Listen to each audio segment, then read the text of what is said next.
In the early months of 1945, World War I entered its most brutal final phase. Japan, once an unstoppable force in the Pacific, was falling. Their proud conquests Burma, Singapore, the Philippines were now ashes beneath advancing Allied boots. The tide had turned. After the decisive blow at Midway in 1942, the Imperial Navy never truly recovered. One by one, their island fortresses fell. Guadalcanal, Sabin, Light, each defeat tightened the circle. I-1945, U.S. bombers rained destruction on Japanese cities from bases in the Marianas. But there was a problem. The distance was too long, planes ran low on fuel. Rescue missions were risky. Pilots didn't always come back. What they needed was a closer airbase. A place between the Marianas and Tokyo. That place was Iwo Jima. A barren patch of volcanic rock, just 750 miles south of the Japanese mainland. Small, but critical. Whoever controlled Iwo Jima controlled the skies over Japan. Part 2, A Fortress Beneath the Earth. Entered General Tadamichi Kurabayashi.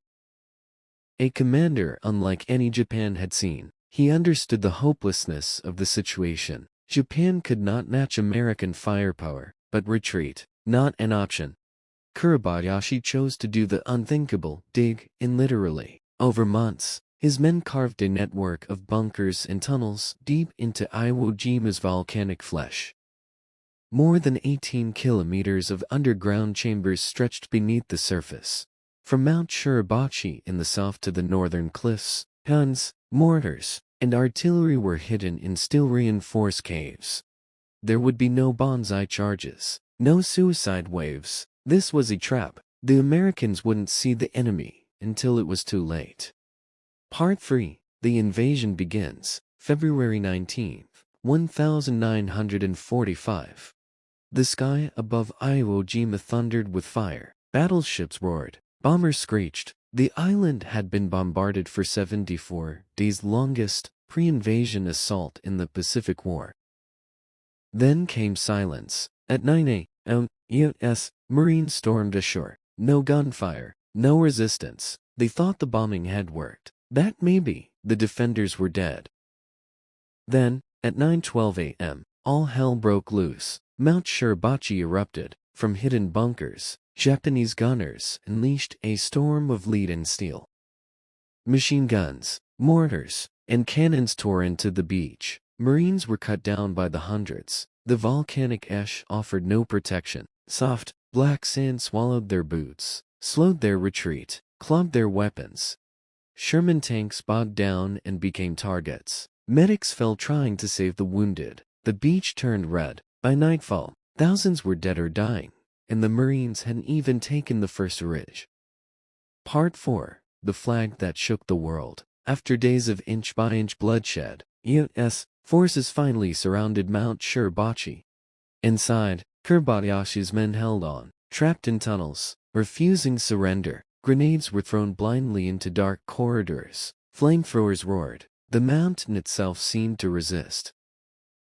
On February 23, 5 days into the battle, a small group of Marines climbed the volcanic peak. They raised an American flag on the summit.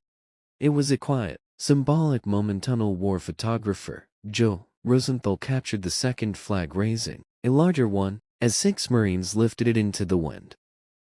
That image went viral before the word even existed. Across the U.S., it became a symbol of courage, sacrifice, and the price of victory. But the battle was far from over.